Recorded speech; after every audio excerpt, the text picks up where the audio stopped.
Let's begin with the top stories of the hour. Prime Minister Oli says he will not sign any agreement that comes with loans during his official China visit. Agreements for large-scale projects unlikely, visit likely to be limited to formality. Rashtriya Swatantra Party Chair Ravi Lamichhane found issuing cheque to pay interest to 3 cooperatives. Police collect evidence of cheque worth 16.2 million rupees. Parliamentary proceedings in India adjourned over opposition's demand for discussion on Adani bribery charges. Opposition MPs demand the government for truth. And Nepal clinched their first win in the Blind Cricket World Cup, defeating Afghanistan by 108 runs. Padam Badaila stages an outstanding performance in Nepal's victory. Prime Minister KP Sharma Oli has clarified that he will not sign any agreement that comes with loans during his official China visit that is to begin from 2nd of December. The Premier held consultation today with former Prime Ministers and Foreign Affairs Ministers regarding his nearing China visit. He clarified that the country's sovereignty, integrity and freedom would be at top priority during any foreign visits, regardless of the destination. Premier Oli assured that the China visit would be fruitful. The meeting was attended by former Prime Ministers like Madhav Kumar Nepal and Jhalanath Khanal, who suggested the Prime Minister to ensure his visit would be in favor of Nepal. The other participants also opined the projects under China's Belt and Road Initiative should be relevant to the country's needs and the government should proceed accordingly. They also called for clarity on the projects under the initiative.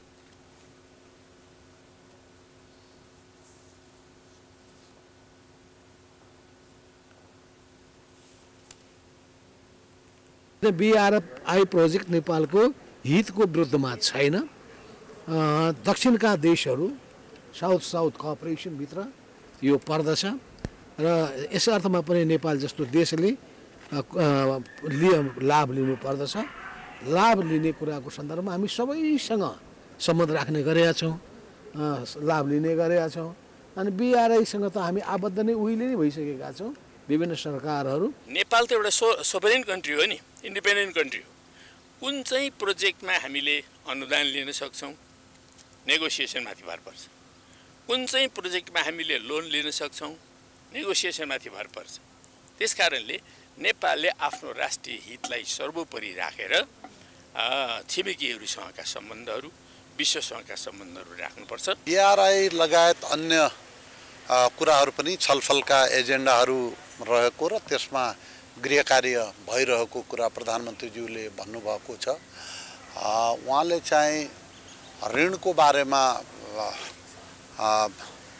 मौन रहेर ऋणको बारेमा अहिले नै कुनै सम्झौता नगरेर BRI लाई अगाडि बढाउने मनस्थितिमा रहेको कुरा मैले चाहिँ उहाँका अभिव्यक्तिहरुबाट बुझे ऋण र ग्रान्ट भन्ने कुरा चाहिँ हाम्रो आवश्यकता र टर्म्स एन्ड कन्डिसनमा आधारित भएर राष्ट्रहितमा हुने गरी हामी ऋण पनि लिन सक्छौं तर यसपालिको भ्रमणमा चाहिँ पुराना हाम्रा एग्रीमेन्टहरुलाई कार्यान्वयन गर्ने भन्ने कुरा हो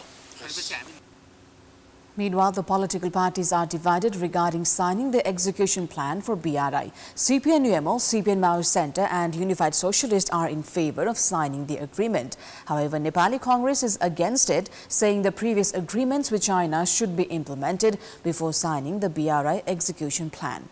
Former Prime Ministers and Foreign Affairs Ministers have suggested Prime Minister Oli to prioritise agendas like transmission line, agriculture productivity, electricity, railway projects and resumption of customs point. The Ministry for Foreign Affairs and Office of the Prime Minister has said preparations are ongoing to finalise the agendas of the Premier's China visit. Meanwhile, this evening, the Council of Ministers approved Foreign Affairs Minister R.J. Rana's China visit between 28th to 30th of November. Now, investigating officers have discovered around 40 cheques issued by Rashtriya Swatantra Party Chair and former Home Minister Ravi Lamichhane as evidence to his alleged involvement in mishandling of cooperatives' money. Lamichhane has reportedly issued cheques to Kaski's Surya Darshan, Kathmandu's Swarna Lakshmi and Rupandehi's Supreme Cooperative, which police say is strong enough an evidence to prove his involvement. Rashtriya Swatantra Party Chair Ravi Lamichhane, who was arrested from Kathmandu on October 18 over allegations of involvement in cooperative fraud case, is currently being investigated. Although Lamichhane has been claiming there are no evidence to prove his involvement, the police have collected proofs that say otherwise. Based on the latest evidence collected by the police, Lamichhane has issued around 40 checks to 3 cooperatives for loan interest while in Gorkha Media Group. This includes 15 checks for Surya Darshan cooperatives alone, which has been signed by Lamichhane. The 16th check was signed by Gorkha Media Chair G.B. Rai. Between April 18, 2021 to July 15, 2022, Lamichhane has issued checks worth 2.237 million rupees. Lamichhane had also issued 15 checks to pay loan interest worth 9.3 million to Swarna Lakshmi cooperatives of Kathmandu between April 23, 2021 to July 15, 2022. District Police Kathmandu, based on these evidences, are prepared to bring Lamichhane to Kathmandu for further investigation. Police have suspected Lamichhane of taking personal loans from Swarna Lakshmi.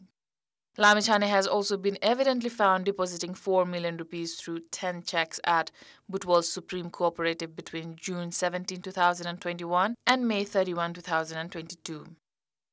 Altogether, he has deposited 16.2 million rupees in these 3 cooperatives. The Special Parliamentary Probe Committee has already stated 677.6 million rupees had been transferred to Gorkha Media Group from 5 cooperatives.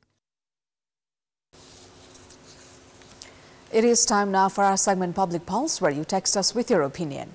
Public poll. But before today's question, let's take a look at the results from yesterday's poll. Yesterday, we asked you what's your take on the ongoing dispute between CPNUML and Kathmandu Metropolis on the alleged littering of Darbar Marga by the former. 62% voted for option A, defiant CPNUML, 11% for B, hasty decision by the Metropolis, and 27% for C, both sides boasting power.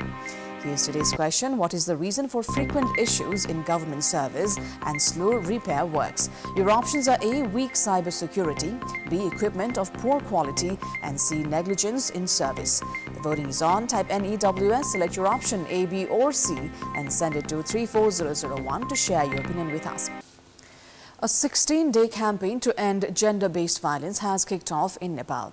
Every year, government and non-government organizations conduct campaigns to raise awareness on violence against women. The incidents in the past 5 years, however, have increased by 33% based on Nepal police data. In the fiscal year 2076-77, 15,756 cases of gender-based violence were registered at the police. Last year, the numbers crossed 21,000. This included 16,416 cases of domestic violence. More than 2,500 cases of rape and sexual violence were reported.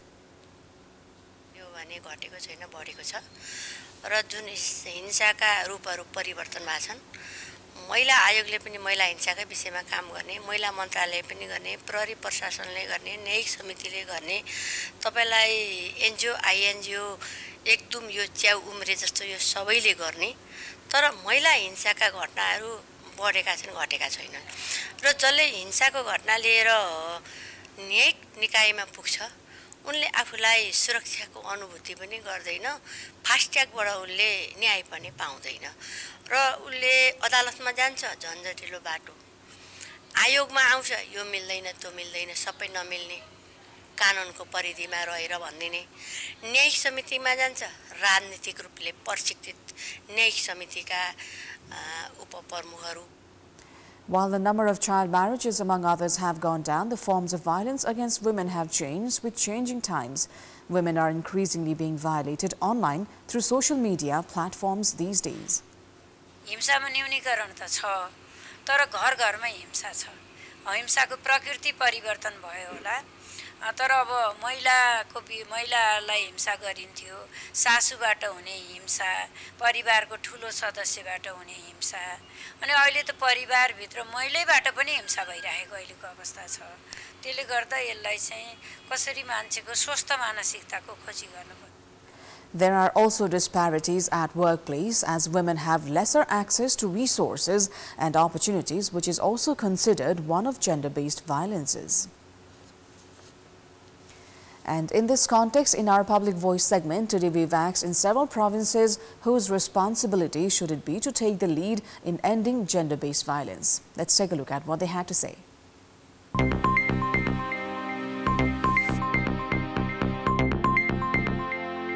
हिंसामा छु है भन्ने कुरा थाहा pound सक्न पर्यो र त्यही कुरा बाहिर समाजमा बोल्न सक्न पर्यो अनि कानुनी कुराहरू खोज्न पर्यो कानुनी पाटो खोज्न पर्यो कि कहाँ गएर महिला हिंसा अन्त्य हुन्छ भन्ने कुरा स्वयं महिलाले नै थाहा पाउन पर्यो राज्यले आफूले बनाएका नीति निर्माण गरेका कानुनहरूलाई कार्यान्वयन गर्ने र पालना गर्ने हो भने महिला हिंसा अन्त्य हुन्छ समाजको सबभन्दा ठुलो भूमिका हुनुपर्ने सबभन्दा पहिला त व्यक्ति जो चाहिँ आफैमा पीडित हुन्छ त्यो व्यक्तिबाटै त्यो कुरा उठान हुनुपर्छ श्रीमतीले खाना पकाउँछ पनि श्रीमानले लुगा धुनी उपरखुट्टी लाएर नबस्ने राम्रो दृष्टिकोणले हेर्ने हो भनेपछि घरबाटै उन्मूलन हुन्छ लैङ्गिक हिंसाको अन्त्य हुन्छ महिलाले पनि आफ्नो महिला हिंसाको हकको लागि अगाडि लड्न पर्यो अनि पुरुषले पनि त्यसमा महिला हिंसा अन्त गर्नको लागि पुरुषले पनि लागि पर्न पर्यो सबभन्दा पहिला परिवारबाटै सुरु गरेर महिला हिंसालाई कम गर्न सकिन्छ महिलाहरू नै जागरुक हुनुपर्छ पहिलो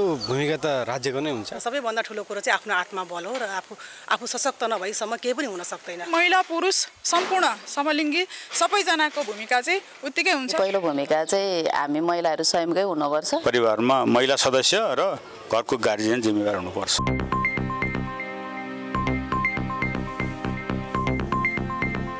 Let us move on to international update.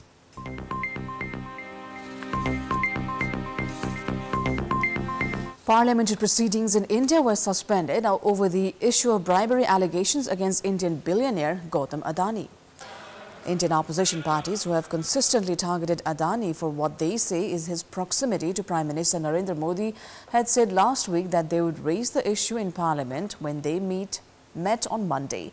Adani, the chairman of the Adani Group, and 7 other people were last week charged by US authorities with agreeing to pay around $265 million in bribes to Indian government officials. The charge is related to alleged payments to obtain contracts that could yield $2 billion of profit over 20 years, as well as to develop India's largest solar power project.